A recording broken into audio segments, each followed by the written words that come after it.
Okay, see this question. An adiabatic vessel of volume V is divided into two equal parts by a conducting separator. Okay, let's draw the diagram. So we have this vessel over here. Adiabatic vessel means it cannot allow conduction of heat. It is divided into two equal parts. Okay, so the volume over here is V by 2, volume over here is also V by 2. Okay, the separator is fixed in this position. The part on the left contains 1 mole of ideal gas. So here we have 1 mole. Okay, and the part on the right contains 2 moles of the same gas. 2 moles. Okay, the gas is same for both. Now here what does it say, that U is given by internal energy. U is given by 1.5 nRT. We write U is equal to F by 2 nRT. So degree of freedom is F, and F by 2 is given to be 1.5. So degree of freedom F will be 3. So this is a basically monoatomic gas. We can write down the gas will be monoatomic. Initially the pressure on each side is P. Pressure is P on both the sides. The system is left for sufficient time so that a steady state is reached. Find the work done by the gas in the left part during the process. So see, part A is very easy. The volume is not changing because the partition is fixed. Since the volume is not changing, work done will be 0. So part A has answer 0. Simple. Part B. The temperature on the two sides in the beginning. So we have to find the initial temperature. Let's say the initial temperature is T1 and T2. So that's very easy. Apply the equation PV is equal to nRT. So we can say that T1 is equal to P V by 2 pressure into volume by 2. Sorry, 1 mole into R. 1 into R. So PV by 2R. Similarly, T2 will be what? P V by 2 divided by 2 moles into R. So this is PV by 4R. So these are the initial temperatures of the two sections. This is your part B. Now we have to look at the part C. Final temperature reached by the gases. What will be the final temperature? Now see, the partition over here is conducting. So the two of them will exchange heat until they achieve a common temperature. Okay. So we can write down final temperature same on both sides. They're asking what is the final common temperature equal to. Okay. Now understand something. The container is not allowing heat exchange with the surrounding.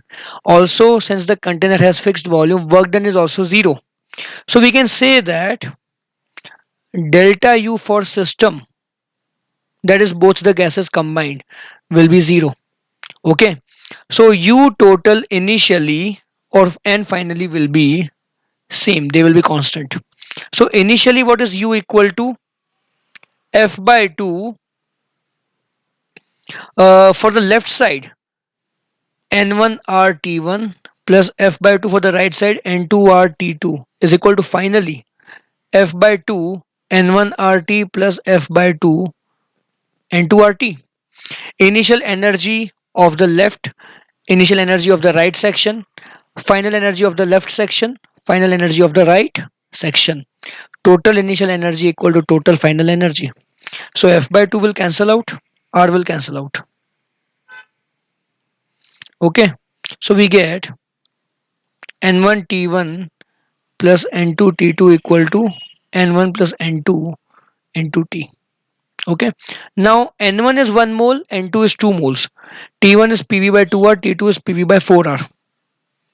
So PV by 2R plus 2 into PV by 4R is equal to N1 plus N2 into T. Actually N1 plus N2 is what? 1 plus 2.